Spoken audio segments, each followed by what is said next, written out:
코로나19 신규 확진자가 이틀 연속 5만 명을 넘어섰습니다. 확산세에 비해 위중증 환자 수는 아직까지는 안정세를 보이고 있습니다. 이런 가운데 다음 주부터는 노바백스 백신 접종이 시작될 예정입니다. 자세한 코로나 상황 전문가와 함께 알아보겠습니다. 가천대학교 길병원 엄중식 감염내과 교수 나오셨습니다. 어서 오십시오. 네, 안녕하십니까. 네, 안녕하십니까. 자, 확진자가 연일 5만 명 넘게 나오고 있습니다. 몇 주 전부터는 이제 주마다 환자가 2배씩 늘어나는 그런 더블링 현상도 일어나고 있는데요. 현재 상황 진단부터 해주시죠. 일단 뭐 오미크론 변이 바이러스에 대한 감염이 이제 본격적으로 시작이 됐다고 볼 수가 있겠고, 예. 다른 나라에서 유행 상황을 봐도 알 수 있지만 오미크론의 그 강력한 그런 전파력 때문에 초기에는 그 일정한 비율로 늘어납니다. 그렇지만 일정한 시점이 지나고 나면은 이게 지수 상승이라고 해서 이게 급격한 커브를 그리면서 확진자가 증가하게 되거든요. 네. 이제 그 시점을 이제 빠르면 2월 말쯤으로 보고 있기 때문에 앞으로 2주 정도 우리가 어떤 준비를 하느냐가 아주 중요한 그런 시기가 되었습니다. 예. 네. 또 다행히 확산세보다 위중증 환자 속도는 빠르지 않는 양상인데요. 위중증 환자 추이가 그나마 좀 양호한 원인은 무엇으로 보시는지, 그리고 이런 위중증 환자 추이의 안정세가 지속될 수 있을 거라고 전망하십니까? 일단 뭐 우리나라가 그 세계 어느 나라보다도 백신 접종률이 높습니다. 네. 특히 고위험군에서 백신 접종률을 보면은 2차 이상을 접종한 분들이 96% 가까이 됐고, 예. 그리고 3차 접종을 하신 분들도 85%를 훌쩍 넘기는 그런 상황입니다. 네. 이제 그러다 보니까 이제 중환자 발생이 적게 일어나고 있고요. 또 하나는 이제 오미크론 변이 바이러스가 델타 변이 바이러스에 비해서는 많게는 한 5분의 1 정도의 위중증화 비율이 낮은 걸로 이렇게 알려져 있습니다. 이런 네. 두 가지 이유 때문에 당장은 이제 중환자 발생이 적은 것으로 보여지고 있는데, 그렇지만 이제 다른 나라에서 큰 유행을 경험한 뭐 영국이라든지 그밖에 유럽 국가 그리고 미국에서의 자료를 봐도 확진자가 이제 크게 늘어나는 그런 상황, 그러니까 정점을 향해 가는 상황이 된 그 시점으로부터 짧게는 16일, 많게는 30일이 지난 다음에 이 중환자가 그 급격하게 늘어나고 네. 사망자도 크게 늘어나는 그런 현상을 보이고 있습니다. 예. 그러니까 우리나라도 아마 3월 중하순부터 이 중환자가 많이 늘어나고 그중에 이제 사망자가 나오는 그런 상황이 될 것으로 예측이 되고 있습니다. 예. 높은 백신 접종률과 오미크론의 낮은 치명률 덕분이긴 하지만 우리나라도 시차를 두고는 앞으로 위중증 환자가 늘 수 있다 이렇게 전망하고 계시는 건데요. 자, 앞으로 확진자가 얼마나 더 나올지는 전문가마다 의견이 좀 다릅니다. 많게는 3월에 하루 36만 명이 나올 수 있다는 의견도 있는데 교수님께서는 어떻게 보십니까? 그러니까 유행 양상의 그 예측을 하는 데 있어서 여러 가지 조건들을 조정을 하면서 이제 그 모델링이라는 작업을 하게 되는데요. 예. 이 과정에서 보면 모델링 결과에 따라서는 적게는 10만에서 15만 명 정도의 확진자가 2달에서 석 달 정도 계속 나오는 상황이 예측이 되기도 하고 정말 조절이 안 되는 그런 상황이 되면 20만에서 30만 이상의 확진자가 2, 3주 이상 폭증을 하다가 다소 감소하는 그런 양상으로 2, 3개월을 더 지나가는 이런 형태의 유행 예측이 되고 있기 때문에 네. 이 부분은 이제 앞으로 우리가 어떻게 방역을 하느냐 또 관리를 하느냐에 따라서 조금 변화가 있을 수 있을 것 같습니다. 자, 앞으로 확산세가 더 거세지는 상황은 피할 수 없을 것으로 보이는 만큼 이 정부가 일단 감염에 취약한 어린이집과 또 노인 시설에 자가검사 키트를 무상으로 배포하기로 했습니다. 근데 전 국민 무료로 배포해야 하는 것 아니냐라는 입장도 나오고 있는데요. 어떻게 생각하십니까?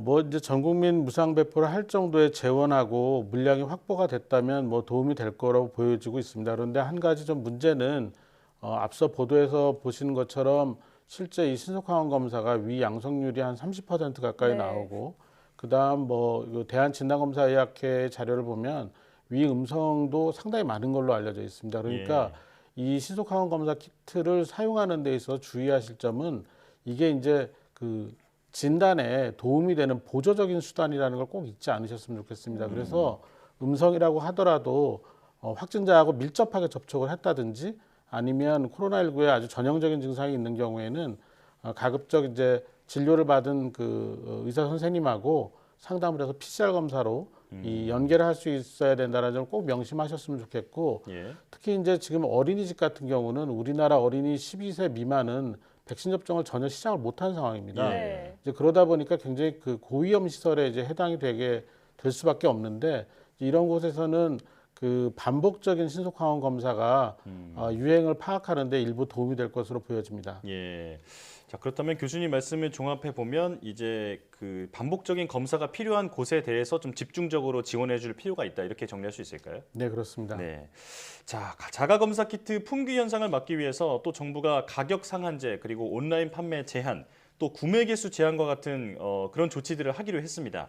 이게 어떤 내용인지 교수님께서 먼저 한번 정리를 해주시고요. 그리고 이런 조치가 적절하다고 보시는지도 의견 말씀해 주시죠.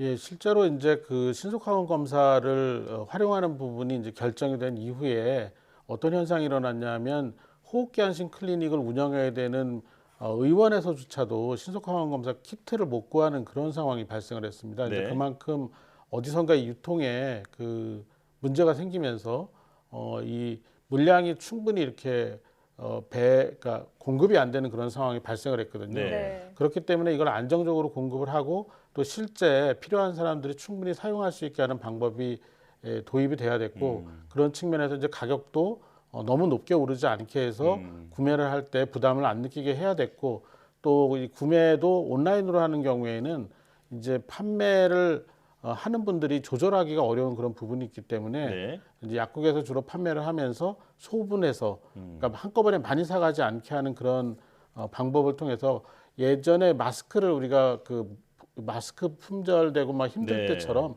그런 식으로 당분간은 조절을 하려는 그런 시도라고 보고 있고요. 이런 시도는 상당히 적절하다고 생각을 합니다. 예. 네. 재택치료 시스템에 대해서도 이야기 나눠보겠습니다. 재택치료자가 크게 늘면서 이제 일반 관리군과 집중 관리군으로 나눠졌잖아요. 근데 일반 관리군은 별도로 모니터링을 진행하지 않는다라고 밝혔습니다.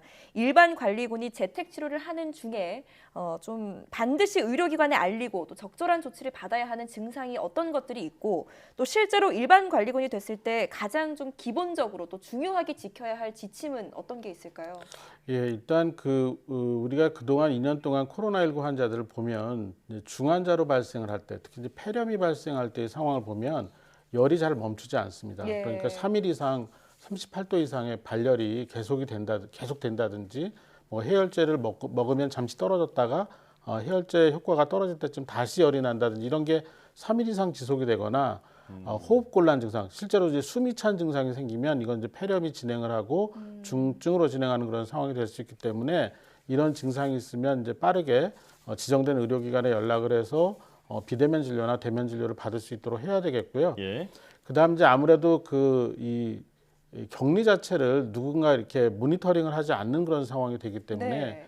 경우에 따라서는 이제 격리를 지키지 않고 이제 집 바깥으로 이제 나오게 되는 그런 분들이 계실 수가 있는데 이제 이렇게 되면 다른 분들이 위험해지는 거죠. 예. 그러니까 이럴 때일수록 우리가 이제 높은 시민 의식이 필요하고 나도 보호하고 그리고 내 이웃을 보호하기 위해서라도 정해진 기간 동안은 격리를 꼭 지켜주셨으면 합니다. 예.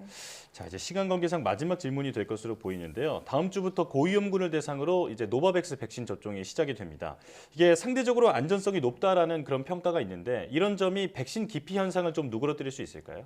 예, 실제로 이제 노바백스는 단백질 재조합이라는 형태로 만들어진 거기 때문에 과거에 이제 우리가 많이 써왔던 뭐 인플루엔자 백신이라든지 뭐 여러 가지 백신과 같은 형태입니다. 네. 그래서 실제로 그 임상 연구를 한 데이터를 보면은 뭐 열 같은 경우에도 mRNA 백신보다 한 3분의 1밖에는 안 나오고 네. 이런 부작용이 상당히 적고 안정적인 그런 그 결과를 보이고 있기 때문에 그동안 백신 부작용으로 고생하셨던 분이나 아니면 그 뭐 여러 가지 문제로 백신을 주저하셨던 분들에게는 새로운 옵션이 될 것 같습니다. 예. 자, 노바백스가 도움이 됐으면 좋겠네요. 자, 여기까지 듣겠습니다. 코로나19 브리핑 가천대 길병원 엄중식 교수와 함께했습니다. 고맙습니다. 감사합니다.